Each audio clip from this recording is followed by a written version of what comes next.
Yo, what's up guys, welcome to my humble YouTube channel where I bring you fanfiction that will brighten your days.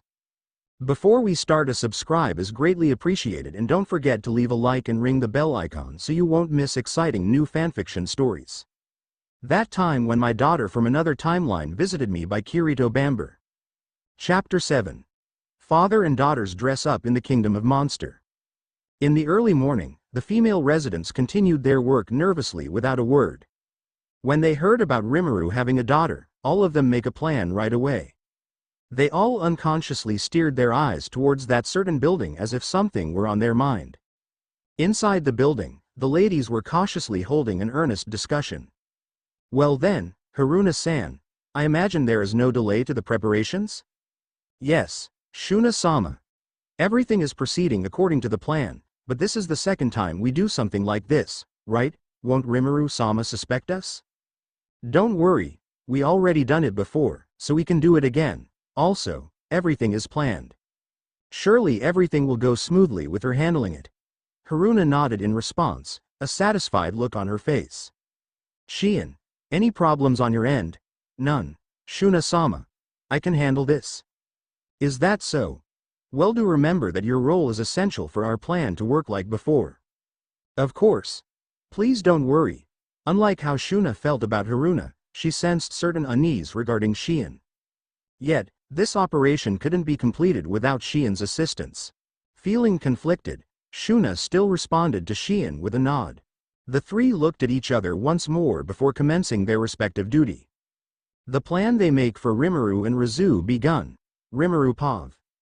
Before Shuna and the others make a plan, it was a bright and sunny day. I jumped onto the street together with Rizu. I contact Benimaru through telepathy to inform him to gather all the Tempest citizens in the main square. Greater than Benimaru, gather all the residents. I have something important to say. Less than. Greater than yes. Rimuru-sama. Less than I still didn't inform all the resident about Rizu, so now was the perfect timing. So there I was, in our city's main square, standing in front of the crowd in my Demon Lord's attire together with Rizu. It triggered a confusion to all the monsters that resides and humans that visiting Tempest. All of them was confused as to why there was another Rimuru in front of them. Their talk to each other seemed like they'd go on forever, but I just raised my hand to shush them all in an instant. It's really effective. All of you know that there was emergency evacuation yesterday, right? And the reason why it happened was because of this girl. Her name is Rizu. She's my daughter, so treat her well like how you treat me, okay? All of them was silent at first because of the shocked. But soon, cheers and shout erupted, saying, Rimuru-sama finally has a daughter. We have to celebrate. The reaction was not similar yesterday where all of us was shocked. Tempest citizen was already accustomed in whatever Rimuru do. All of them prepared a feast for tonight's celebration. I just leave them be. I still have to accompany Rizu in her stroll. She's not yet familiar about my country, so of course I have to. Rizu has great sage after all, so she can memorize all the places she visited once. Due to not being with Shion for the day, because of an errand that she said, I had to walk on my own. I and Rizu was our in slime form. Her slime form resembles mine, but colored pink with two strands of slime coming out of the top of her head resembling antennae. I don't know the purpose of those antennae, though. Well, slimes don't have feet, so it's more like moving forward akin to waves, which doesn't really matter. What's important was being able to enjoy a casual stroll together with my daughter. We first visited the place that owned by Yoshida-san.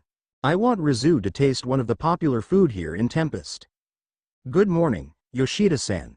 Can you give us a serve? I want my daughter to taste your most delicious food here. Anything for you, Rimuru-san. So I had the waitress deliver 1 coffee, 1 juice, 2 shortcakes, and 1 cream puff. Rizu liked the cream puff more, saying, it's delicious. Thank you, Papa, to me. It's really pleasant when she's saying that. After that, we planned to visit the training ground. However, the pleasant time ended abruptly. There you are, Rimuru-sama. Shion came running over me with a smile. So, it appears that you are looking for me. Is there something wrong? Oh yes. Shuna-sama told me to call Rimuru-sama. Shuna was looking for me. I see, So the errand that Shion mentioned was related to Shuna. This made the situation more understandable. Alright, let's go see what she needs. Are you coming with me, Rizu? Yes. Papa. Just like that, I cluelessly walked towards where Shuna was. Well, that's where my mistake began. I didn't have any reason to take notice of it. When I entered the room, Shuna greeted me with a smile as usual. I recall that it felt as though all of the females were extremely nervous when I entered the building. It felt like this situation happened before. I must have been imagining things. Shuna was acting the same as usual. Here, have some tea and juice. Shuna give me the tea, while she give the juice to Rizu. I gave my thanks to them. Oh, I'm Reallyssorry. Shion said with an Oscar-worthy expression while pouring the tea onto me. One of the female worker also poured the juice onto Rizu. Even though I had resistance for temperature and didn't feel any heat coming from the tea, I still shouted, "So hot," without thinking. It turned out that the tea really was cold to begin with. Could it be that they intended to pour it on me and Rizu all along? I glanced at Shion with doubt in my eyes. The door suddenly burst open. Rimuru-sama. Rizu-sama. You will catch a cold if you stay in those clothes. Haruna rushed in while shouting. As I thought, it's a trap, it was already too late by the time I realized it.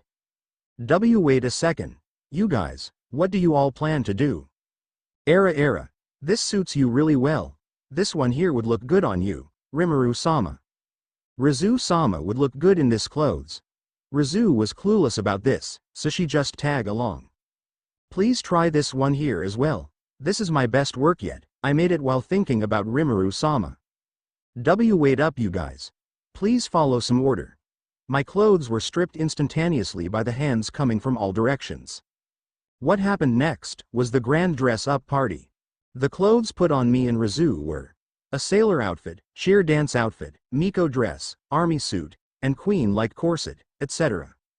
I'm more than 20 centimeters taller than Rizu, and with the same clothes we forcefully wear, we're like a mother and daughter that enter in a fashion contest. It's also suspicious how I didn't notice their schemes, even though my memory in the past about this is quite frightening. There is only one person I can think of that can erase some part of my memory. Seal. What's your exact reason in helping them? Less than I don't know what you are talking about, master. Greater than. As always, you are full of reasoning. I can't even win when it comes to argument with you. Fine. Don't help me. You, unreliable partner. Hinata and Chloe also came inside the building after knowing that I'm here. Both of them were surprised, but instead of helping me and Rizu, they tag along. Even so, I felt like I was being exploited like a dress-up doll, having to play along with them until they were satisfied. Shion put her heart and soul into this fashion show with dazzling eyes while Shuna recorded the point of improvement. I had given up entirely from the start, knowing that I had no ally among this crowd. A hard lesson if I ever wished to go about things in a carefree manner. I must account for karma striking back one day. In the middle of the dress-up party, Rizu looked at me and asked, "Papa, are you into girls' clothes?" Ouch, ouch, ouch. It hurts so much. My heart can't take it. Please stop. Even though I have pain nullification and didn't possess a heart, this straightforward attack damaged me to the core. And with that, my pride as a man and also a father shattered into pieces. But that's another story, to be continued.